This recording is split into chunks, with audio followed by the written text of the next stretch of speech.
Good morning, everyone, and a warm welcome to the final day of this year's Nuremberg Forum.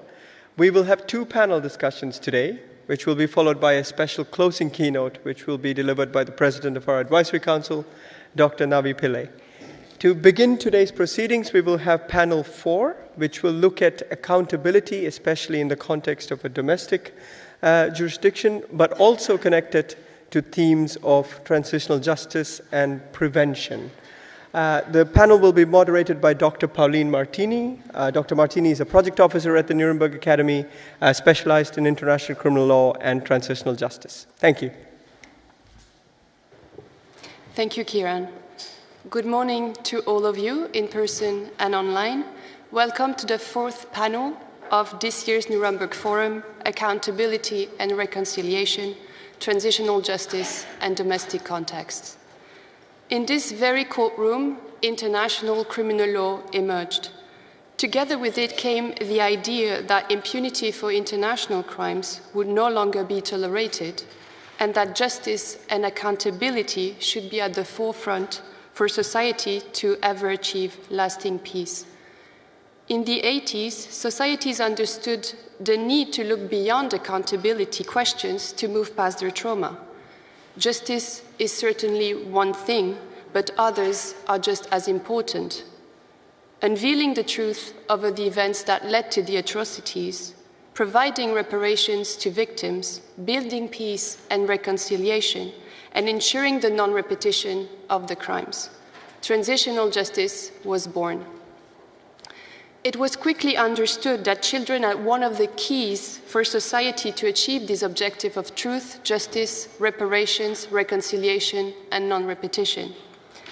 As Archbishop Desmond Tutu, the chair of the South African Truth and Reconciliation Commission, stated, children have an extraordinary capacity to see into the heart of things and to expose sham and humbug for what they are. This panel is a fantastic opportunity to reflect on holistic approaches to address children's needs post-atrocity, but also to address a concern raised yesterday that perhaps we should find alternative avenues than just judicial proceedings to involve children. This panel will address 4 main themes. For contextualization purposes, we will start by discussing the role and significance of transitional justice to address children's needs and vulnerabilities in post-conflict settings.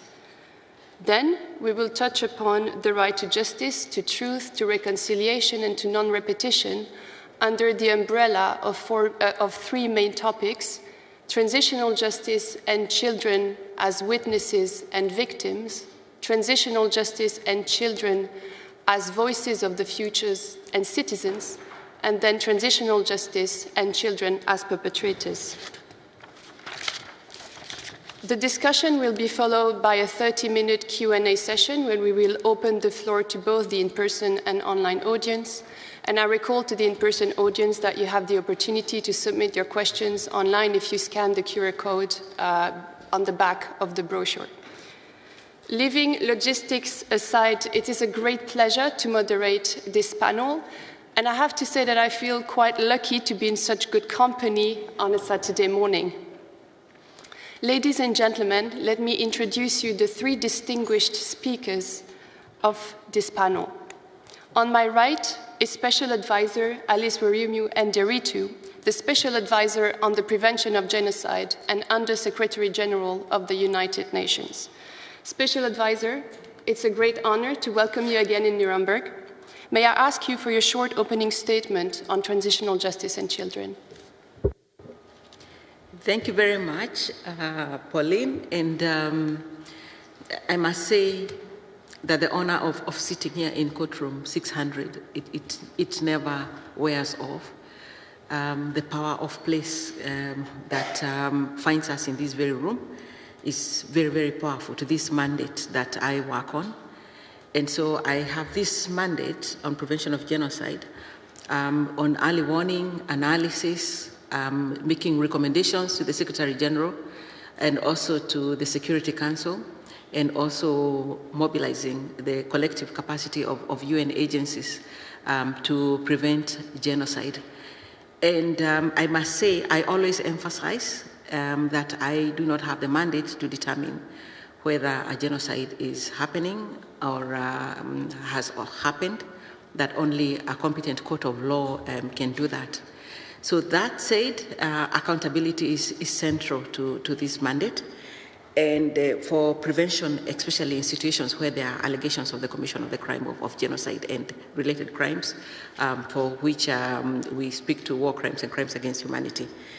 And if criminal accountability is central to prevention, so is transitional justice. And in transitional justice, of course, we'll be speaking to children as well, who are the topic of this particular conversation. They touch upon children as key victims and also actors for prevention. And so I have met a lot of children in the work that we do. And yesterday I was very grateful to Natalie for speaking about the Taha case that was decided in a court here in Frankfurt, because it centered the role of that particular child who died, but also it provided for us a way of explaining to the world that a genocide, that a person can actually be convicted for genocide, despite the fact of a government not being involved, because it had always been assumed that a government has to be behind a genocide, like planning a genocide is something so intense and so immense that you need a government behind. But also the fact that an individual human being, one person, could be held accountable for genocide, I think was very powerful. So thank you very much. Thank you very much, Special Advisor. On my left is Professor Pablo de Greiff, the founding and former United Nations Special Rapporteur on the promotion of truth, justice, reparations, and guarantees of non-recurrence, and currently a human rights expert member of the Independent International Commission of Inquiry on Ukraine. Professor de Greiff, it's a privilege to have you with us today. Could you please tell us, as your opening statement, what you think about transitional justice and children? Thank you. So I will be very brief because I was asked to do this in 1 minute. But I want to start by thanking the Academy for the invitation and to say that it's a great pleasure to be back here and, of course, to be amongst friends and people from whom I have learned so much.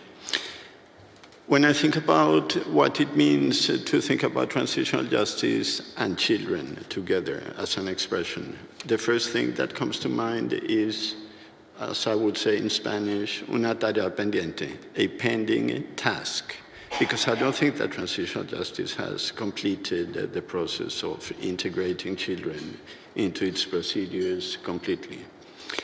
I hasten to add that I am wary of giving to transitional justice mechanisms, which I think are invariably institutionally weak, a very heavy load and to make them do something that they have done in the past, which is to overpromise and underdeliver. But, because I do not want to end on a downer, I do think that there is great potential in transitional justice to address more effectively the needs and the rights of children, precisely because it is a multidimensional policy that advocates both judicial and non-judicial measures. That will be the framework of my approach. Thank you, Pauline. Thank you very much, Professor. Last but not least, Prosecutor Duscha Gmel. She is a federal public prosecutor here in Germany, and she is the head of the War Crimes Unit of the Office of the Federal Public Prosecutor General of Germany. Prosecutor Gmel, thank you so much for accepting our invitation. Could you please give us your opening statement? First of all, thank you very much for the invitation. And I'm very honored and very glad to be here and to join this panel. As a prosecutor at the Office of the Federal Public Prosecutor General in Germany, my involvement with transitional justice is the prosecution of crimes against international law and against children. The protection of children is one of the most important tasks worldwide. In turn, the prosecution of crimes against children in armed conflicts is of utmost importance to the international community. The principle of universal jurisdiction, as enshrined in the German Code of Crimes against international law, enables us to take far-reaching legal action whenever crimes against international law are committed. One tool to hold perpetrators accountable in ongoing conflicts are our so-called structural investigations. They allow us to gather evidence. In the context of our structural investigation proceedings concerning the war in Ukraine, we also investigate cases of abduction of children to Russia and question witnesses in Germany. The indictments and verdicts we have achieved so far have demonstrated that we take resolute penal action in cases of crimes where children are the victims, and that it is possible to efficiently prosecute such crimes on a national level. We have also ventured into uncharted judicial territory, namely the criminal liability of so-called IS women, among others, on the grounds of crimes against their own children, especially the enlisting of their own sons into ISIS troops. The main lessons we have learned are the following. National prosecutions and convictions obtained by national judges do play a vital role in the international community fights against impunity. Some of the questions of law, which were clarified by German courts, have also been adopted by other national jurisdictions. Only if we liaise closely and collaborate successfully can loopholes be closed and the most serious crimes against international law punished. The International Nuremberg Principal Academy plays a crucial role in advancing these objectives by publishing judgments and important decisions of German courts on its website in English. Therefore, allow me to thank the Academy for taking this initiative. Thank you. Thank you very much, Prosecutor. As you might have seen on the brochure, another panelist was supposed to be present today, Professor Toko Kaime, but unfortunately he will not be able to join and he excused himself. All right, we can now start today's discussion by addressing the first of the four main themes on our very busy agenda of this morning, which is the role and significance of transitional justice. The first question is for you, Special Advisor Nderitu. How significant is the role of transitional justice to address children's needs and vulnerabilities? Is transitional justice capable of addressing them perhaps more adequately or efficiently than other fields? First, as emphasized earlier, as regards my mandate, inclusion of children is essential for any transitional justice process to succeed. And as has been said often here, the Convention on the Rights of the Child recognizes children as subjects of the full scope of human rights, that is civil, political, economic, social, and cultural rights. And of course, this has prompted what has really been needed in terms of continuous prompting of these deep and transformative changes for children across the world, resulting in children having more access in terms of health, education, protection, and opportunities. When speaking specifically as regards my mandate, we do know that children are often regarded as objects of adults' goodwill and only as vulnerable groups, rather than as individuals subject of rights and empowered agents that can exercise their rights. And when we consider the crime of genocide, as has been said here before, children belonging to a targeted national, ethnic, or racial or religious groups, what we call the protected groups in the Genocide Convention, are especially affected by acts of killing, serious bodily and mental harm, conditions of life calculated to bring about their physical destruction. And I must say, when Cecile read out that statement by Rudolf Hoss, I couldn't have brought it out better. And as has been said here, again, in terms of Article 2 of the Convention, it's very specific on the prevention and punishment of the crime of genocide. It's very specific in terms of its focus on children.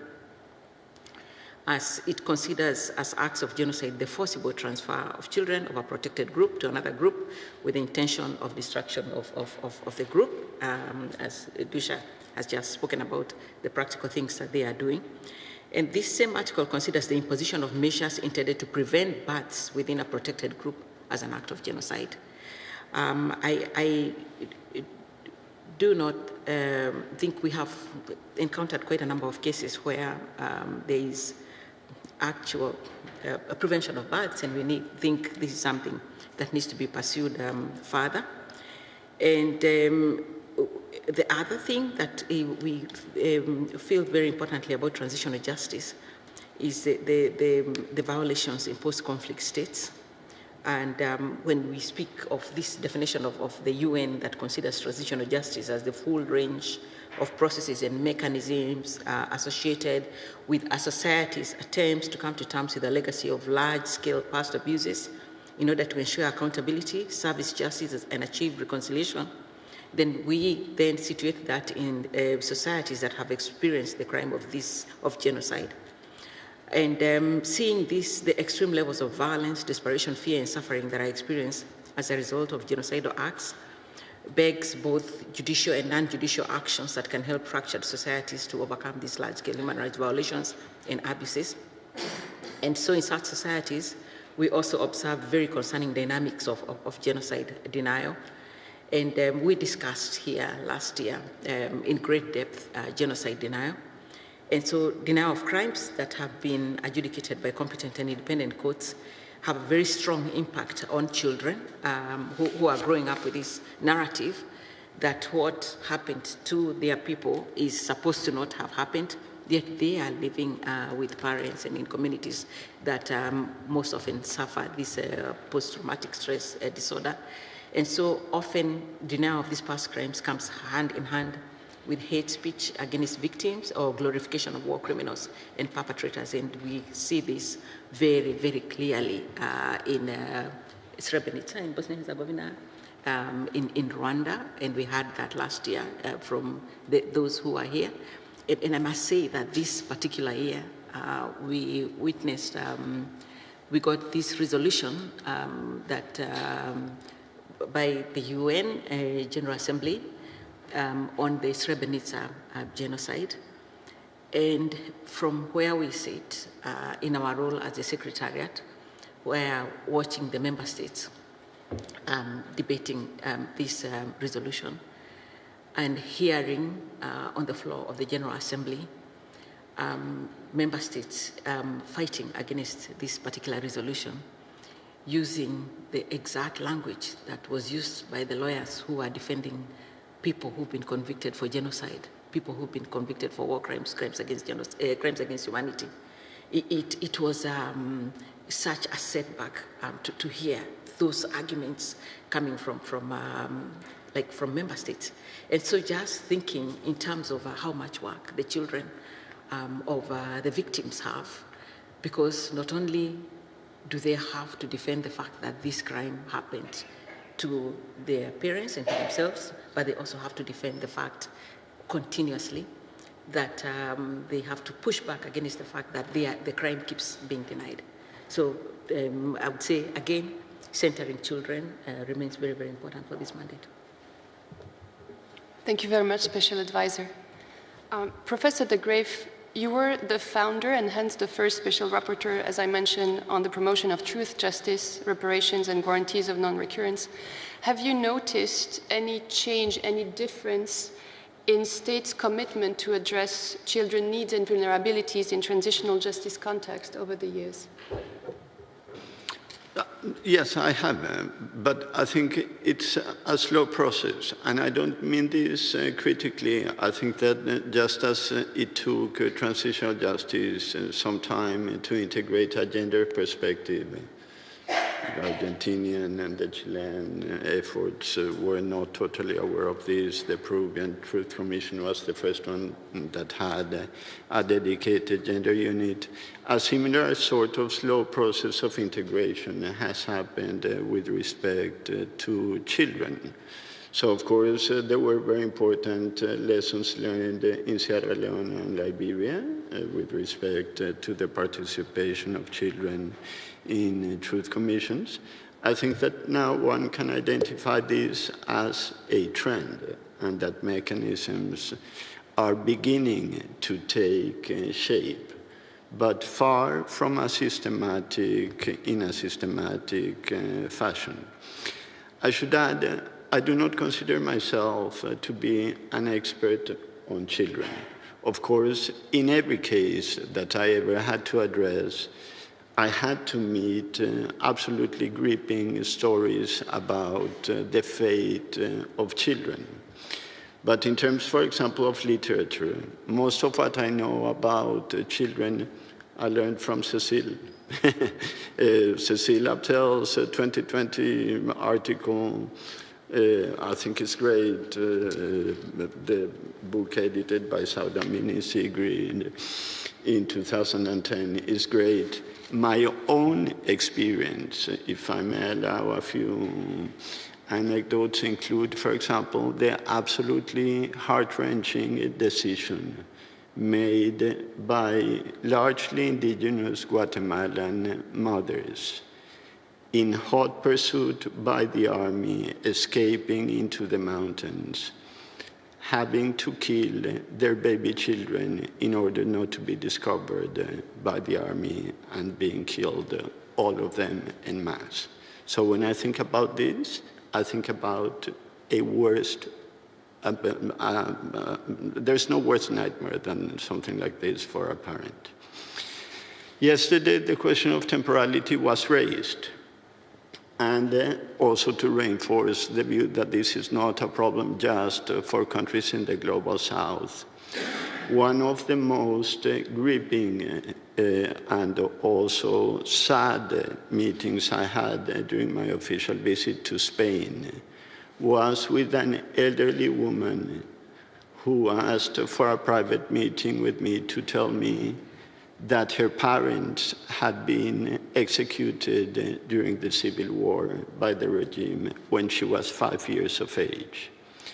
And she had been told that they were executed because they were murderers. And crying, this is an elderly lady, crying, told me, and I believed them, only to discover subsequently that their only crime had been to participate in the teachers' labor union because they were both teachers. In the Philippines, I spent a couple of days in the rebel camp in Mindanao, whose perimeter was guarded by children carrying Kalashnikovs. They were exactly the same age as my oldest son at the time, whose play in school I missed because of this visit, and the contrast between the safety of a child participating in a school play and children carrying Kalashnikovs in the perimeter of a rebel camp these are the sorts of things that we need to be able to address. We are doing it slowly. I think that, for example, there has been great progress in the idea of participation and great progress in the idea of consultation and inclusion. Colombia, for example, had a very effective national consultation process led both by the National University, the big public university in the country, and by the UN. And part of the important dimension of national consultation processes is the identification of stakeholders in transitional justice processes that otherwise perhaps would have never been consulted. Burundi also had an interesting national consultation process long before, including journalists, including business people. In Colombia, youth movements and children movements were part of the national consultation processes. And I think that, again, one can start thinking about an emerging trend, both to consult and to include children. And I think that if one thinks about emerging trends, I would emphasize this more than anything else. Thank you very much, and that's encouraging to hear that even if it's slow, it is indeed happening. And I'm glad you mentioned these different examples of states that have slowly started to take that into account, and we will go back to domestic experiences in integrating children in just a few minutes. Now that we have underlined the role and the significance of transitional justice to address children's needs and vulnerabilities, I would like to move to the second theme of today, which is transitional justice and children as victims and witnesses. The number of violations that children suffer from in armed conflicts have been highlighted on multiple occasions in the past 2 days, and I'm not going to talk about it over again. One of the fundamental rights that transitional justice is meant to safeguard is the right to justice. And the most common response, as we all know, especially in this courtroom, is domestic or hybrid or international prosecutions. Prosecutor Gmel, you're the head of the War Crimes Unit in Germany, and I would like to ask you, could you please tell us about Germany's experience in prosecuting crimes against children, and perhaps whether the age of the victim has any impact on the qualification of the crime that you would pick, or on the sentencing that you would request to a judge? Thank you. Thank you very much for your questions. First of all, I would like to mention that we do have 3 war crimes units in our office, and I'm head of one of the war crimes units, and perhaps it is interesting for you as well that we are at the moment around about 18 prosecutors in these 3 war crimes units. So what are our experiences with investigating crimes against children? First of all, I believe Ms. von Wissinghausen yesterday talked about our most prominent cases in our office, about the trials against Jennifer W. and Taha Al-Jay, and the heinous crimes which were committed against a 5-year-old girl. I don't want to talk about these cases now, but I would like to talk about a phenomenon in our office which are investigating very intensively. In particular, we investigated a number of women who went to Syria and who joined ISIS, married IS fighters, and this is why I'm talking about that today here. They took their children with them to the active war zone and committed crimes against their own children. So in this regard, we obtained 2 landmark legal decisions against 2 former IS women who were convicted of the use of child soldiers, and they were sentenced to prison terms of several years, and both rulings are final. In both cases, the defendants had taken their 7- and 14-year-old boys to Syria, and they sent them to special IS training camps, and the boys were indoctrinated ideologically, they were indoctrinated religiously, they even had weapons training, and in our second case, the more recent judgment of the Hamburg Higher Regional Court, the boy took part in hostilities, but at the age of 15.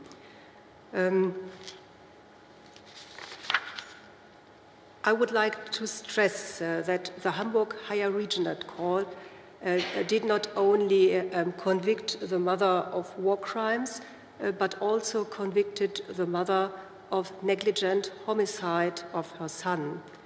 The Higher Regional Court found that the mere entry into an active war zone and the stay in an active war zone were a violation of the parental care obligations.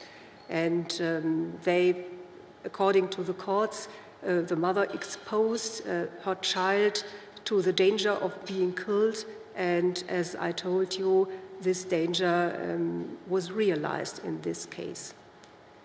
So during the trials, the court decided about two distinct legal issues. Firstly, the handing over of a child to a training camp of ISIS only for purposes of enlisting, of training, constitutes the war crime of enlisting. And secondly, a mother can enlist her own child, and that implicates that the war crime of the use of child soldiers does not need any connection between the perpetrator and the military unit. And this is why we ventured into new judicial territory, and subsequently that had a massive impact, I believe, on extending the scope of jurisprudence, and even the Swedish authorities as well, as they convicted a mother in a similar case because of the use of a child soldier. Thank you very much. And hopefully Germany can serve as an example in terms of universal jurisdiction for other states. It was very interesting to hear in your answer the interplay between international crimes, but also charges with ordinary crimes, right? We'll go back to perhaps cases against child perpetrators in Germany later on in our conversation. We talked about the right to justice, and next to the right to justice in transitional justice context are the right to truth and the right to reconciliation. Special Advisor Nderitu, how important is the involvement of children who were victims or witnesses in reconciliation and truth processes? In other words, why do we need children to be involved in these processes to achieve truth and reconciliation? Very important, absolutely important to involve children, and we know what truth-seeking does, providing that space for affected communities to channel their grief, to tell their truth. And as Duscha was speaking, I remembered 2 years ago going with Christian Richter, who then was head of UNITAD. We were in Iraq, and we went to receive some of the Yazidi survivors. They had just been brought from Syria, where they'd been captured by ISIS. Young girls, very young girls, and they'd been captured as children. And so they'd, of course, lived this life as sex slaves. And they'd been brought home, and those girls, like just watching them, like how their lives had been destroyed. And they were sitting there, and we had the knowledge that the communities who'd received them didn't have, part of which was that some of them had children, but then the community needed to accept these girls first before accepting even the children that they had come with who had been fathered by ISIS. And so thinking very practically in terms of what then this means, how shy they were, even to express their grief, even to speak about what they'd gone through, and even in terms of talking about how to get into that space again of being in a like normal society, we could call it normal, and thinking that when the genocide against the Tutsi in Rwanda, the genocide Srebrenica happened 30 years ago, and so just imagining that people who are now 30 years old were not alive when this happened.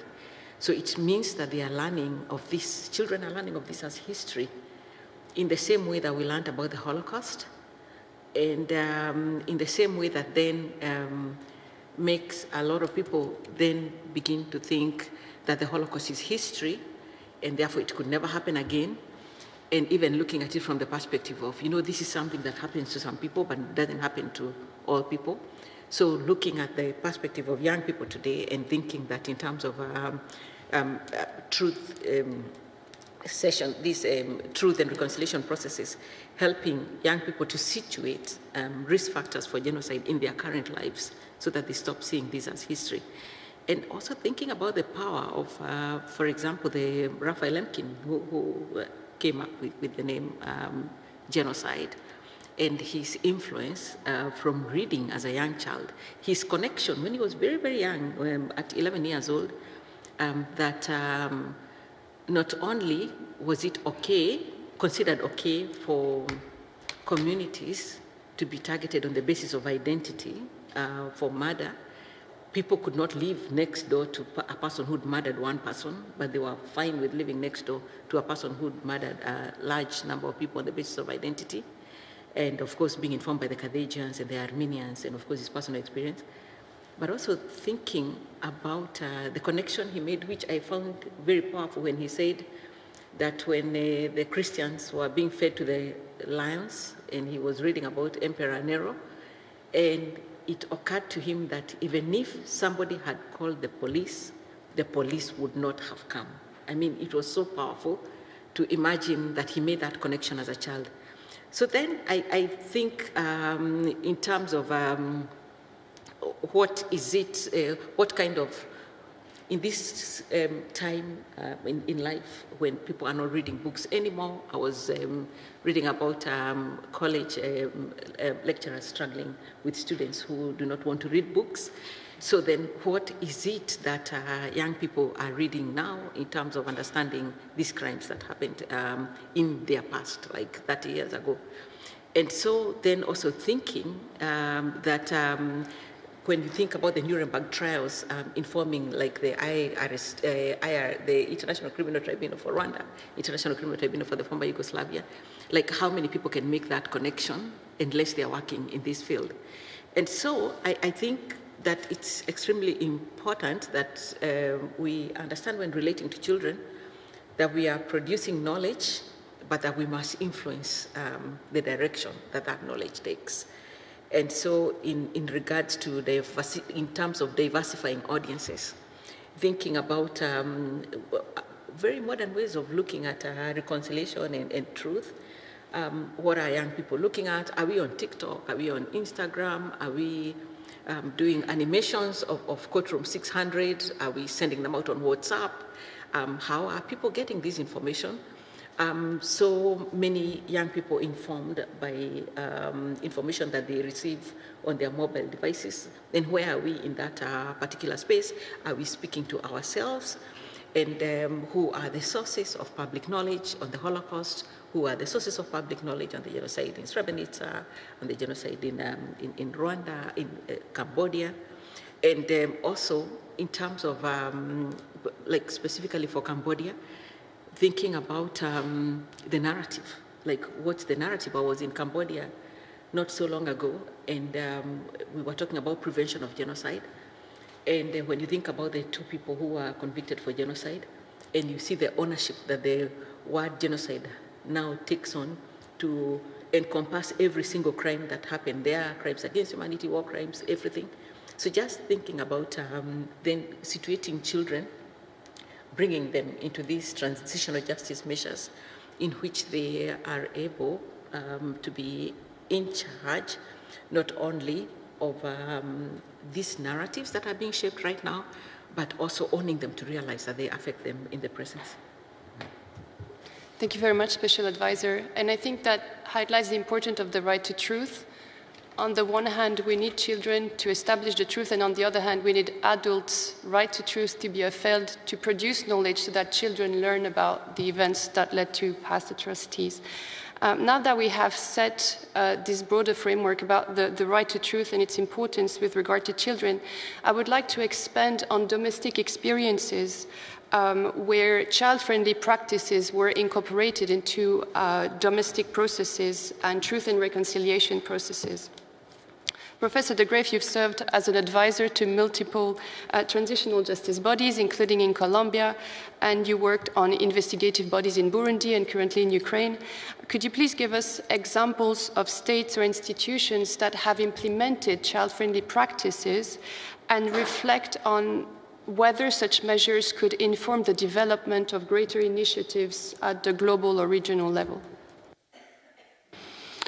Thanks, Pauline. So when I think about successes, and I want to reiterate that I have a very modest view of what transitional justice can accomplish in the short run. Someone in Colombia once complained after I made an intervention to this very point asked, so you are telling us that transitional justice is not a good revolutionary tool? And I said, the short answer is yes, that's exactly what I am saying. It is not a good revolutionary tool. The long answer, however, would have to go through the difference that it makes to live in a country that is trying to respect some rights versus living in a country in which no rights are respected. And that in itself is a kind of revolution. So successes are modest, but they are significant. I think, for example, with respect to the topic that gathers us in this conference, that the Chilean reparations program has been quite successful. And it has been quite successful precisely because it is a complex system. In other words, it doesn't distribute just money. It's not a compensatory mechanism, but is accompanied by other measures, including some symbolic measures that happen to be very important for families and for children. The exemption from military service, which otherwise was obligatory, and that would have obliged the children of victims to serve in a military that killed their parents, was, of course, an incredibly important measure for children. Much more prospectively and positively, the educational support that the program included was very important for children.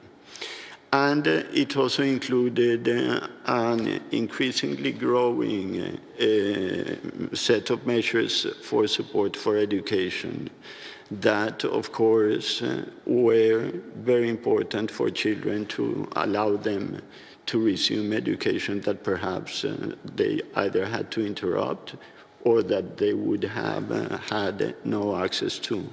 And finally, even on the compensatory front, Chile decided to apportion the benefits, the monetary benefits that it provided, guaranteeing that some portion, some percentage of the pension-like monetary reparations would be received by spouses or partners, some of it by parents, but importantly, some of it by children. And therefore, the apportioning of a reparations program, which is one of the many ways that a reparations program can be designed in distributive terms, can be made to be child-friendly. In terms of truth-telling, of course, I already said that I think that this is a sort of emerging trend to include more the participation and the consultation with children. That is a trend, by the way, that we tried both to reflect and to strengthen in the recent update of the Secretary General's guidance note on transitional justice that includes consultation and participation as one of the basic elements of transitional justice, and includes a section on youth and children for the first time in a transitional document issued by the UN. So I think that the accumulation of national experiences has in fact led to some influence, for example, in these soft law instruments, and that perhaps international tribunals can start learning some of the lessons about this. And if I make one last comment about the stress on participation, because there is a sense in which this can be faddish, no? Let's just guarantee that everyone participates. And I think that it's important to understand why this is important. From my standpoint, there are two different arguments to explain the importance of participation and consultation. One of them is an epistemic argument. You get useful information for the processes that you are trying to run. A typical example of this in the international domain is the contribution by victims to the ECCC in identifying forced marriage as a crime to be prosecuted. This was not at all in the radar of prosecutors when they started their work in Cambodia. So there is useful information that participation can gather, and the same argument can be made across the board on reparations, of course. What serves children's needs in a particular context is not something that can be decided in the abstract by adults. They know better. Just parenthetically, perhaps one of the most gripping messages that I derived from this meeting was when someone said, children have an entirely different understanding of war and completely different interests in peace than the adults who are now running the wars. So again, I think that this is one of the arguments. The other argument for participation is a legitimacy argument. We would all be shocked, for example, if there was a truth commission in an ethnically divided country that excluded one of the ethnic groups altogether. We would say this is not a legitimate way of consultation, and the story that leads to the report is not one that is sufficiently credible. Method is important. It is one of the things that guarantees veracity in this horrendously post-truth period. And therefore, I think that guaranteeing legitimacy through the implementation of methodologies that are inclusive is an important reason to stress the significance of participation. So. Thank you very much, Professor, for this exhaustive answer. Sorry. No, that I meant it. It wasn't to be polite. I don't know whether exhaustive or exhausting. No, it was exhaustive. Let's go back now to child-friendly measures, not in truth and reconciliation processes, but in the courtroom. What can we do? Prosecutor Gmel, can children participate as victims or witnesses in criminal proceedings in Germany? And if so, does the law provide for some protective measures?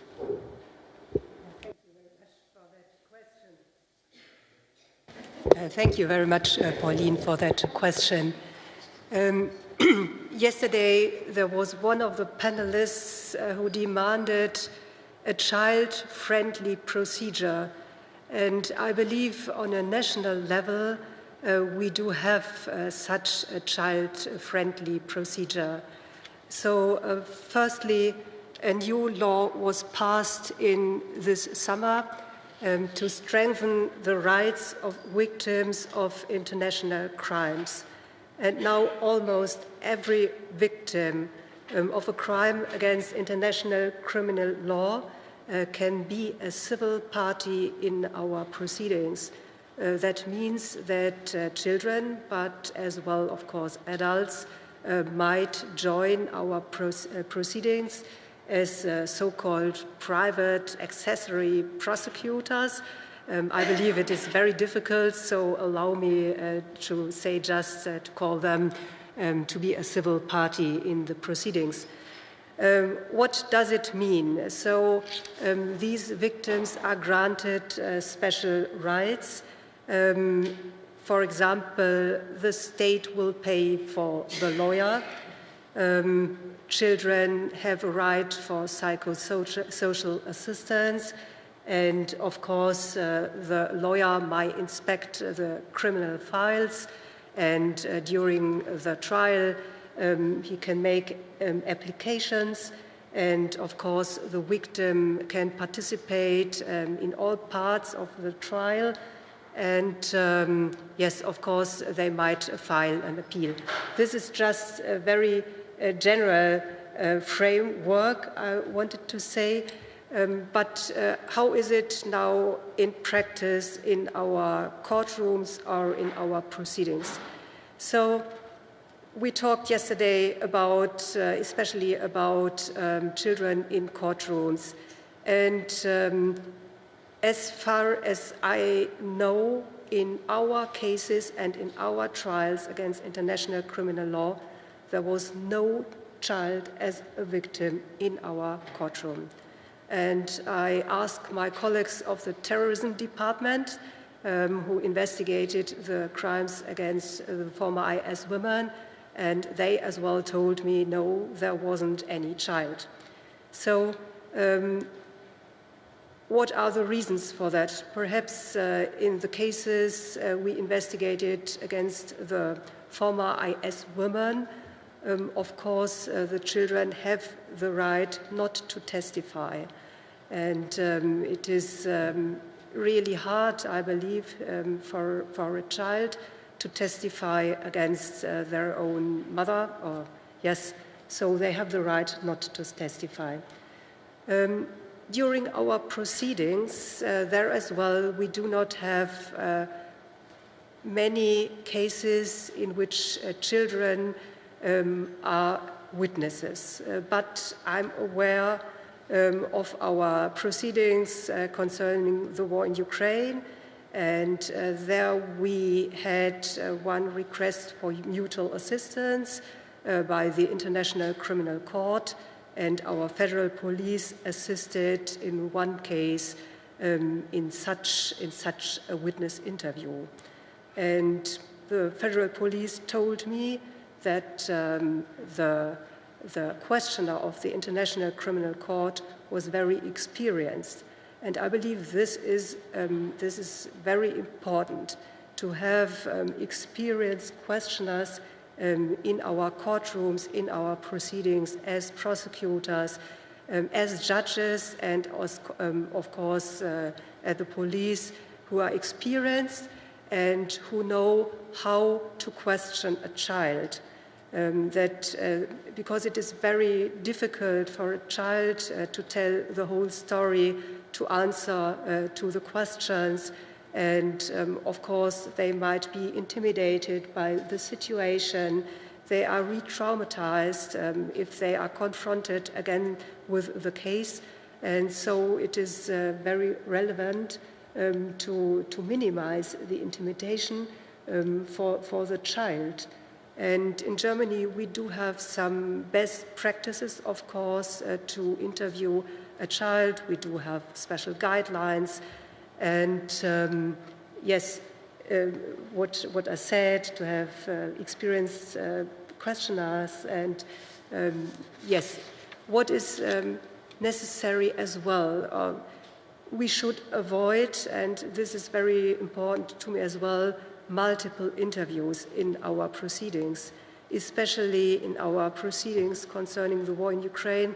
Everybody tries to question witnesses, and it is very hard for witnesses, especially, of course, for children, to face the situation over and over again. So in these cases, we should avoid multiple interviews. That's essential for me.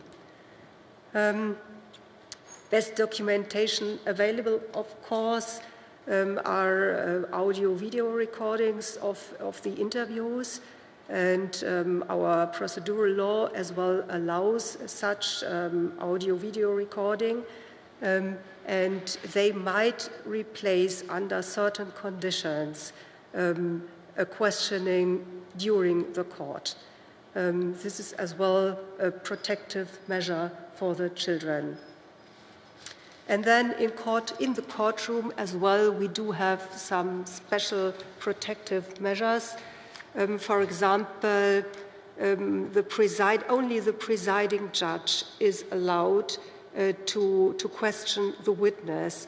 And this is important because we avoid a cross-questioning of the child, because a child will not be able to answer a cross-questioning and to know what happens there. So this is one of our tools. And another tool in our procedural code is that it is possible to remove the public, of course, in cases against minors. And yes, and it is even possible to remove the accused from the courtroom under certain conditions. So I hope I mentioned the most important protective measures we have in our procedural law. Thank you very much, and hopefully, again, that can serve as best practices for other states. Moving on now to the third topic of today, which is transitional justice and children as citizens. Yesterday, Professor Abtel in panel 2 insisted on the fact that children should be not just right holders, but also stakeholders and agents. Children are citizens without which a country cannot be rebuilt and move forward.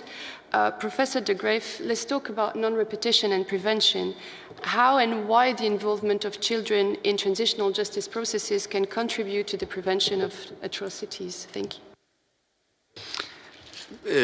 Here I risk being exhausting, so I have to watch the clock, because this is a topic that is very dear to my heart, and the one that actually brought me for the first time to Nuremberg.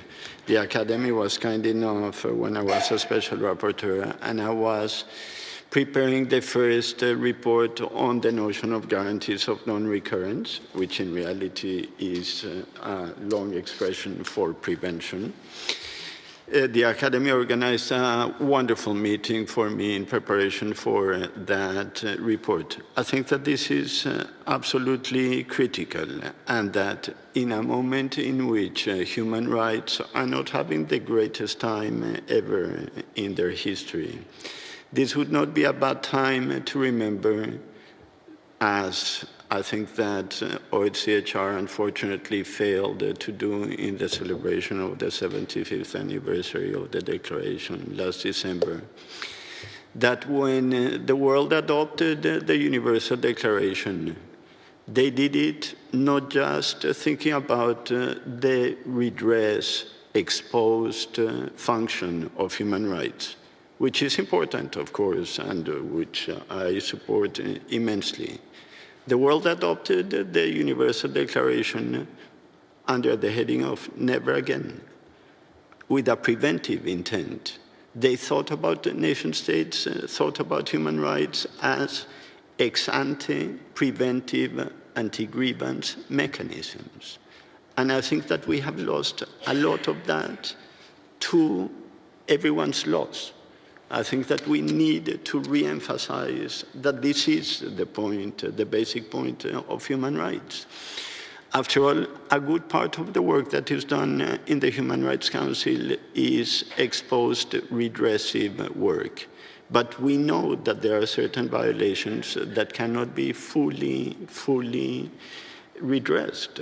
And therefore, we need to increase the emphasis that we place on the notion of prevention.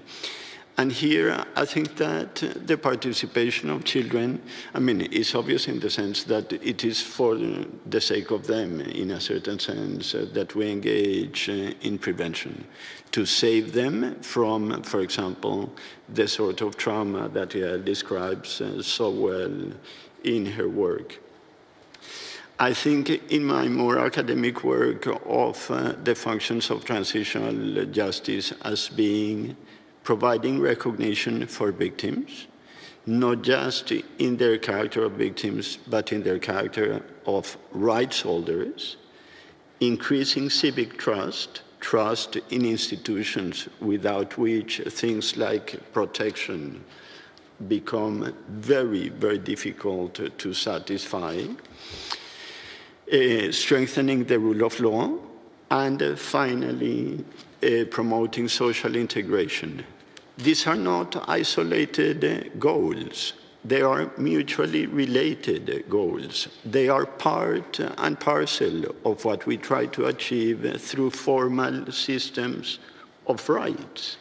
And therefore, we need to take a comprehensive view about transitional justice, an inclusive view about the process of giving substance to the specific measures of transitional justice. And this we cannot do without the participation of children. Now, a lot of discussion has taken place about, for example, the age limit for participation in judicial procedures. I will let the experts decide on that. In the meantime, I want to say there are lots of things that we ought to be doing because children cannot wait. And I see this, again, in every conflict in which I participate, including, for example, right now in Ukraine. So I am also interested not just in the conceptual academic part of transitional justice, but in the practical side.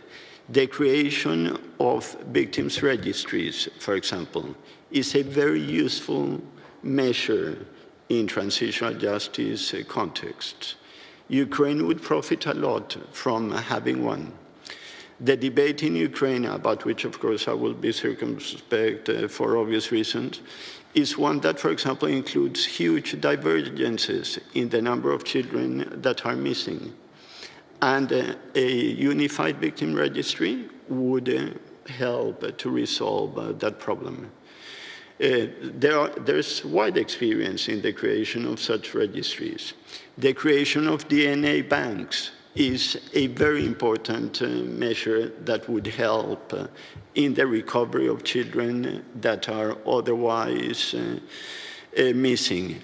And as those of you who know the work of the Commission, we have explicitly adopted a broad notion of accountability that includes both criminal accountability, but also other measures, including truth, reparations, and eventually guarantees of non-recurrence.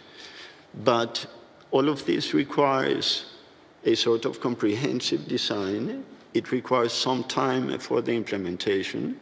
The question of timeliness is important, but children should be a part of this.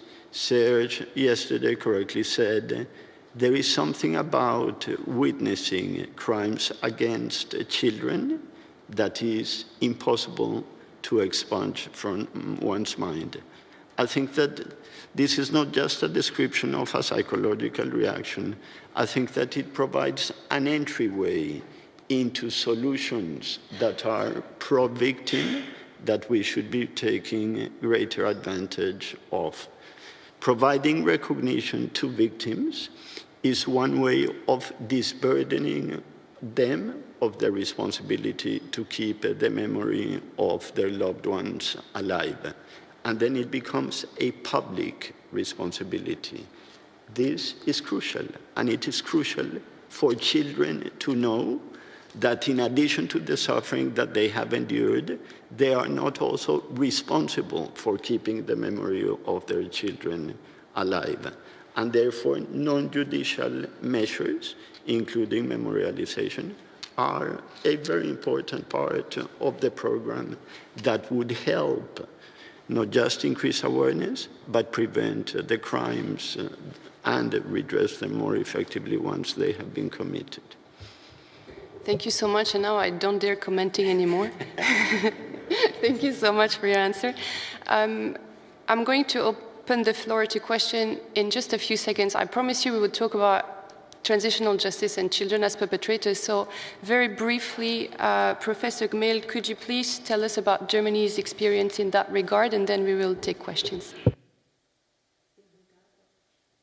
Germany's experience with persecution of child as perpetrators, child soldiers. Yes, thank you very much, Pauline, as well for that question. And yes, we talked about yesterday that victims might turn as well to perpetrators. And in our office, we had one case against a former child soldier, and that led to a judgment. So last year, the Hamburg Higher Regional Court convicted a 21-year-old German national because of membership in a foreign terrorist organization and sentenced him to a juvenile prison term of 2 years and 6 months. And according to the court, the then 11-year-old boy was taken by his mother, so it's a similar case to Syria in 2013. And there his mother joined ISIS, and she sent the boy to a special training camp of ISIS, and there he was as well indoctrinated, and he had a weapons training. And at the age of 14 or 15-year-old, he was even used in hostilities. And sometimes later, he was seriously injured in a bomb attack, and he tried to flee, but it was not possible at the beginning. And in 2022, he was repatriated by the Foreign Office to Germany. So, most importantly, I believe the judges took into consideration in the sentencing the special circumstances of the armed conflicts. They considered that the defendant was just at the age of criminal responsibility when he became a member of the terrorist organization. Then that he fell victim to the events himself, that he was separated from his social environment in Germany, that he was not allowed to go to school, and that he had grown up in a war zone, and he was experiencing bomb attacks, of course, violence and displacements. And all these circumstances were considered, so he was sentenced to a rather lenient juvenile prison term. That is very important. Thank you very much, Prosecutor. I'll now open the floor to questions, and I will start with a question that we received online, and I think Special Advisor Nderitu that you could perhaps answer to it.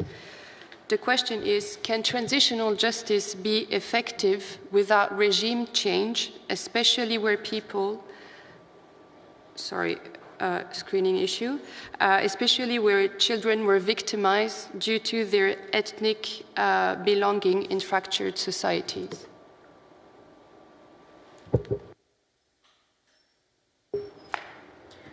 I think speaking to regime change,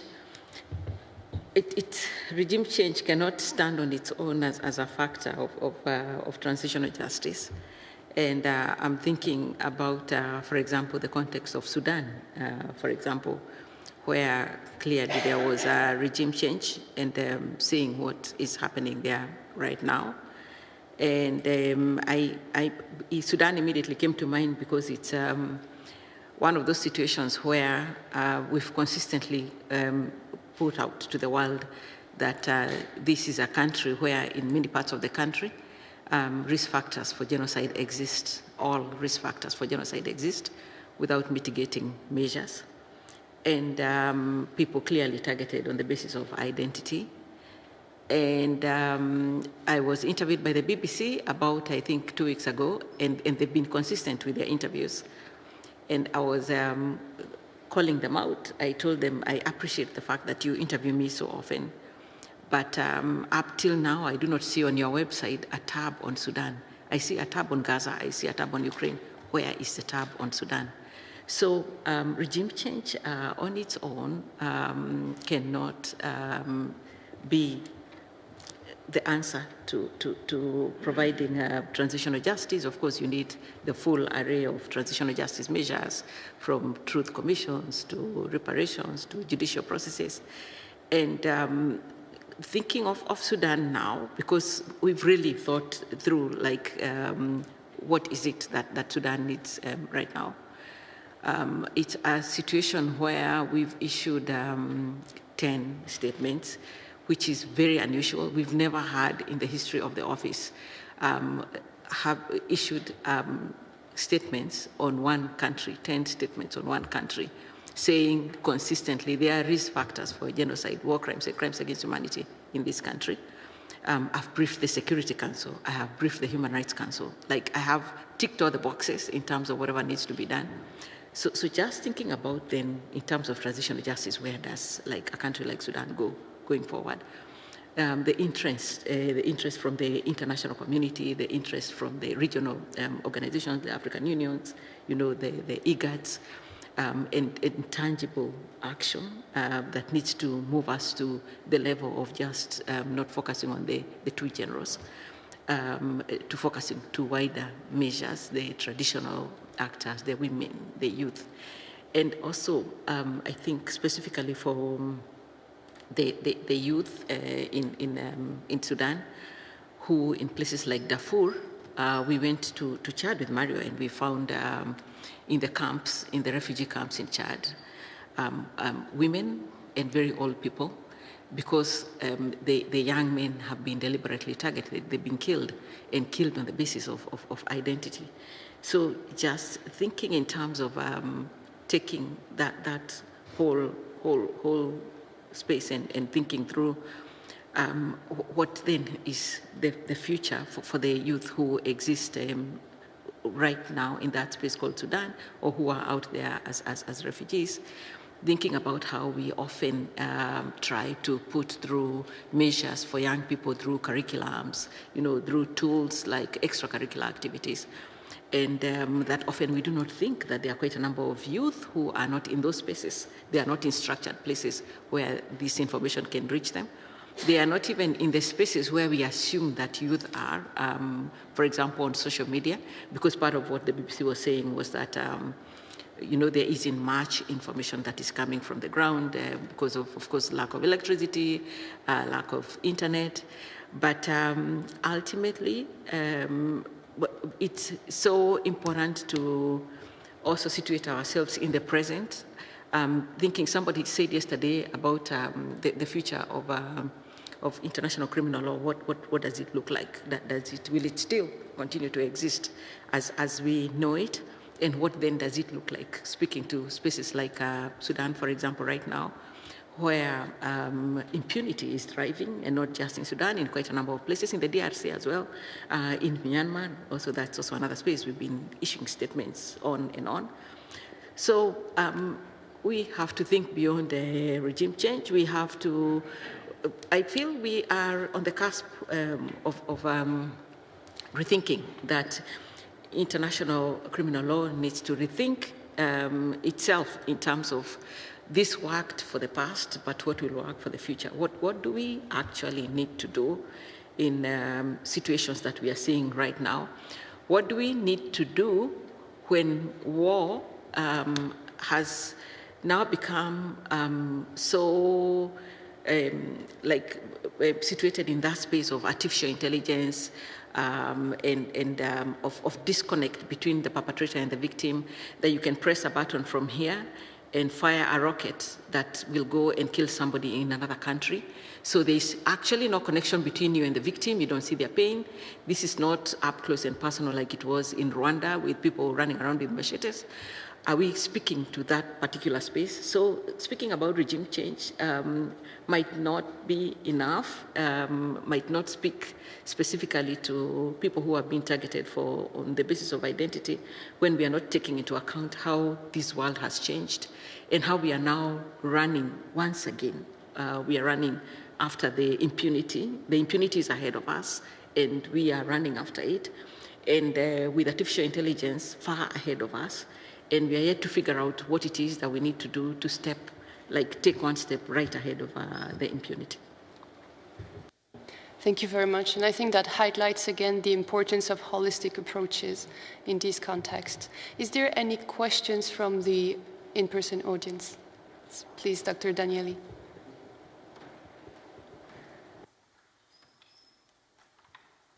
Yeah, I want to emphasize a very important dimension across this. First of all, for many children, it's not reconciliation, it's conciliation. Okay, particularly the young ones. But what happened to the child victim is a break with the adult generation. They were abused by adults in many horrible ways. Particularly the judges know that. Huh? Okay. particularly the judges know that, and in some ways have to earn the child's trust.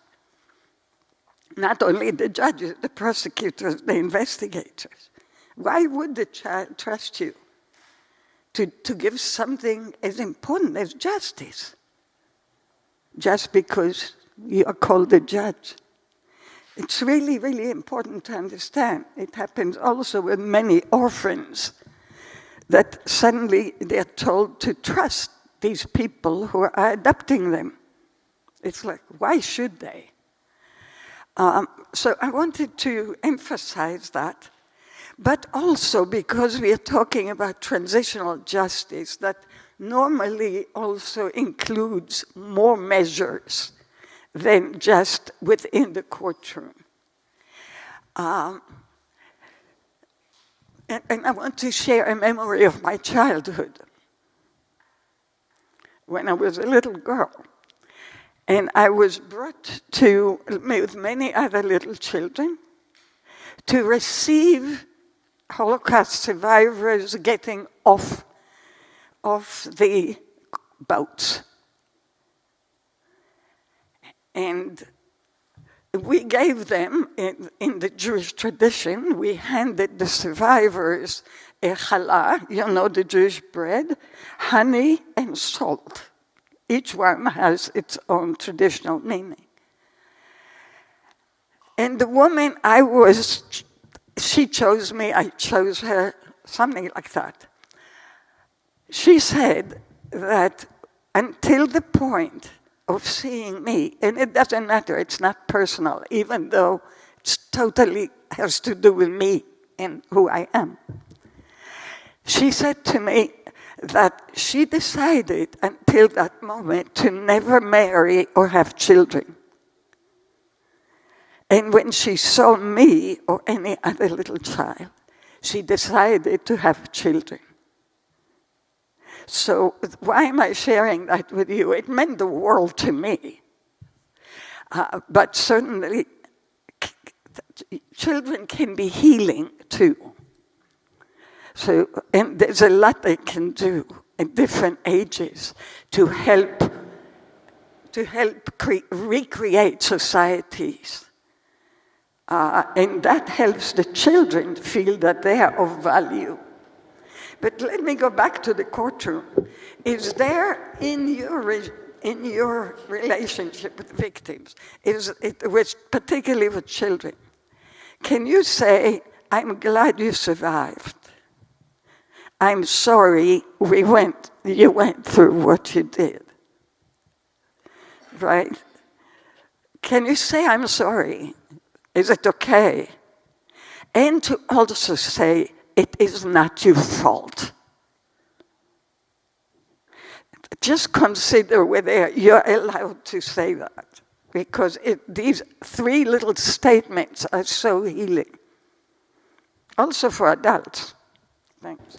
Thank you very much, Dr. Danieli, for sharing your experience and your memory with us. I will take the other question, and then I will invite our distinguished speakers to answer. Please. Hi, I'm Shannon Fife. I'm a law professor in the United States. We haven't heard a lot about the defense side of things at this event, and it seems like a fair trial that is respecting the rights of defendants seems really important for transitional justice. So I wondered if you could all say something maybe about what we should be doing to ensure the rights of defendants and to think about what transitional justice looks like for reintegrating people, right? And balancing that with the rights of children. So for instance, Prosecutor Gmel, you said that the defense lawyers can't question the children. So I'm curious how you think about that in terms of fairness. And also what resources are going to be available to reintegrate that 21-year-old when he's released after his sentencing. Thank you all. Thank you very much. Prosecutor Gmel, would you like to answer to this? Perhaps because it was not so easy. Yeah, so the question is, and you're of course all of you invited to comment, how are the rights of the defense addressed in transitional justice systems, And there was a question about the resources that could be used to reintegrate child perpetrators. Does one of you? Yeah, please, Professor.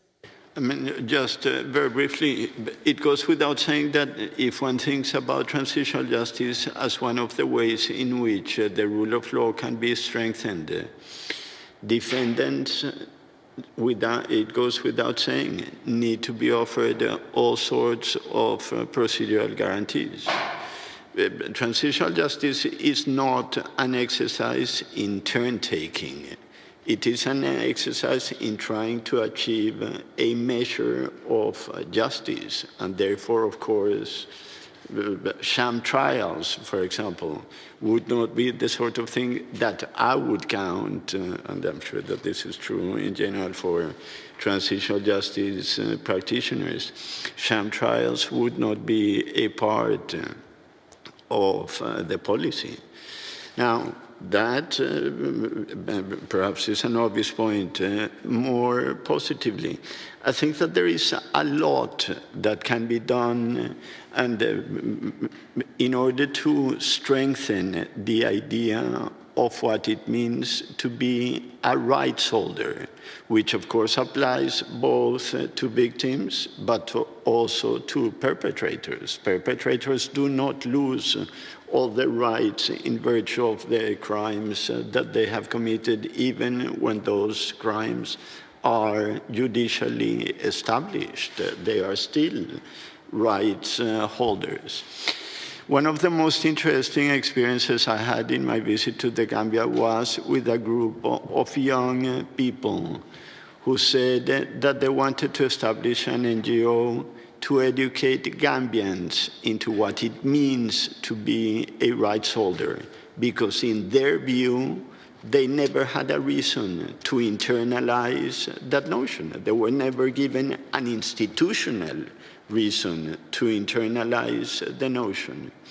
Now, I think obviously the Gambia may be an extreme experience of this, but I think that we are all globally suffering from a deficit of sources of understanding of what it means to be a rights holder. Where do people learn today that they are rights holders? This used to be learned massively in labor unions, in political organizations, and in the midst of political struggles for enfranchisement of different groups. Now, most of these things are gone. Labor union participation globally is almost gone. Political organizations have taken on the character of the pugnacious campaigning that now counts as political discourse, but is anything but. And therefore, we need to recover a sense of what it means to relate, for example, to state officials as civil servants and rights holders. That has been totally substituted by a relationship between service providers and consumers. But that's an entirely different type of relationship. And therefore, I think that we need to put much more thought from a preventive perspective into the sources of understanding of what it means to be a rights holder, which again applies to everyone, both victims and perpetrators. So. Thank you very much, Professor. Special Advisor Nderitu and Prosecutor Gmel, would you like to add anything? Sorry, Pauline, if you want, I can ask as well to the question in the courtroom, but I can do that later. No, please do. Yes? If you don't have anything to add to this question, please do. Yes. Thank you for that, and thank you, of course, for the question, because perhaps I was not clear enough. Yes, how can a perpetrator or the accused pose questions in the courtroom if only the presiding judge is allowed to ask the witness? Yes, everybody, the defendant or the accused, the lawyer, and the prosecutors, we have to pose our questions through the presiding judge. That means that we have our questions, we ask the presiding judge to question the victim, and it is necessary for trust as well, for trust in justice, because during the interview there might be established a special relationship between the presiding judge and the child, and it should be a kind of protective atmosphere, even in the courtroom. And therefore, it is very important that only one, the presiding judge, is allowed to ask the questions.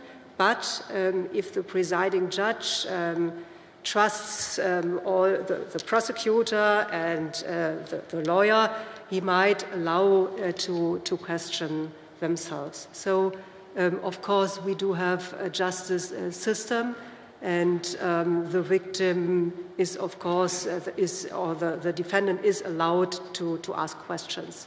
I believe it is important to clarify this. Thank you for the question. Thank you very much for your clarification. Special Advisor Nderitu, would you like to add anything on transitional justice and the rights of the defense, very briefly? Yes, for traditional justice systems, of course, what comes to mind is, say, the situation in Rwanda after the genocide, the complementary role of the Gacaca courts that had to, in a situation where you are taking into account where if you have close to 1 million people or more than 1 million people killed, then really you have quite a number of perpetrators to get that done, and that the court system alone cannot handle that.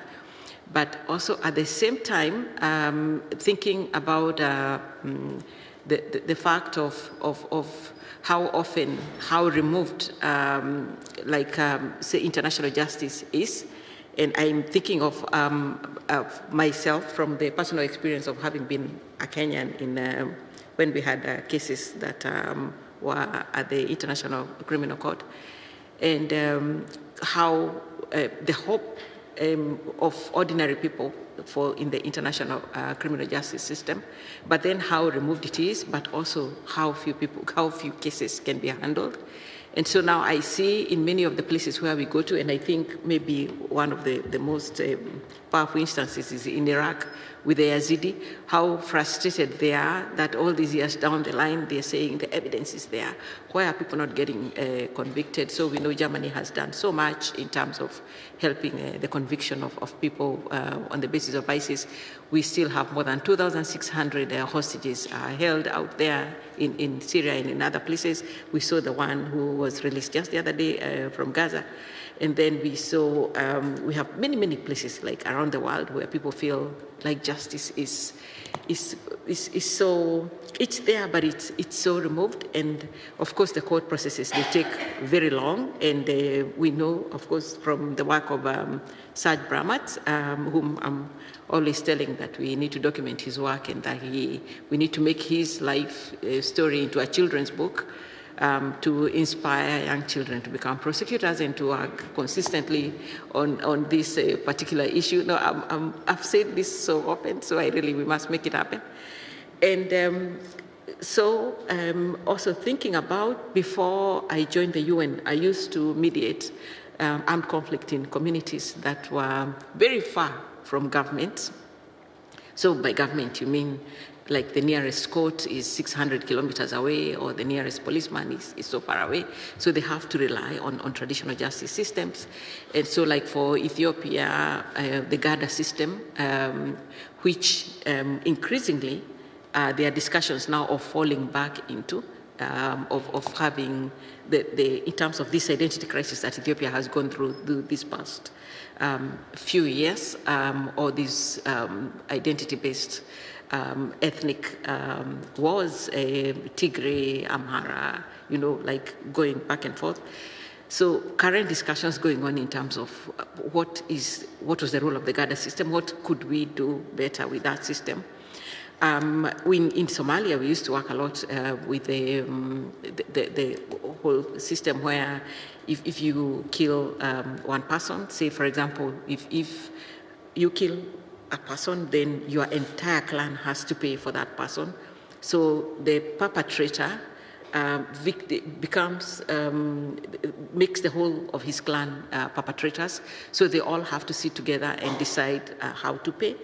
And how then that speaks to then all of the collective guilt and all of them speaking to this person and saying, you did this and now we have to pay. What I must say about transitional justice system is that I found them very, very gender unfriendly. They were very clearly, for example, among the Somali, if you killed a man, the clan paid 100 camels, and so everybody had to contribute, the entire clan. If you killed a woman, the clan paid 50 camels. And in terms of gender disparity, but also in terms of the leadership of traditional justice systems where you're a woman and you're appearing before men, and that it's very difficult for women to find themselves in that system where they are part of the dispensers of justice, where they are just seen as victims, that there is much to be done. And right now, there is a lot of inward looking in terms of what is it that we need to do. And I'm talking about this, like globally in many, many societies, what is it that we need to do? What did we have in traditional justice structures that enabled societies not to kill each other the way we are killing each other? And especially in relation to the number of weapons that are now available globally. What is it that needs to be done? And of course, that's also another disadvantage in terms of what do you do with traditional justice methods if the methods of killing are modern, they're not traditional. Thank you very much, Special Advisor, for raising this very important point, including the fact that we need a book on your life with children, Prosecutor Bramets. It is now time to conclude this fourth panel. Special Advisor Nderitu, Professor de Greiff, Prosecutor Gmel, thank you so much for this enlightening and fruitful conversation.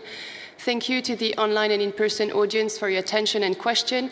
I know I'm standing between you and your 1-hour lunch break, but before I let you go, I just wanted to conclude with a quote from Sudhamini Sigris, which I think reflects what we've been talking about and which I hope will inform the work of practitioners to address children's rights and vulnerabilities in armed conflicts. The rebuilding of a child's world is not the work of transitional justice. That can only be achieved with the help of families, communities, and children themselves. But transitional justice can open doors, allowing children's ideas and viewpoints to be heard and to influence the process and outcomes. Thank you.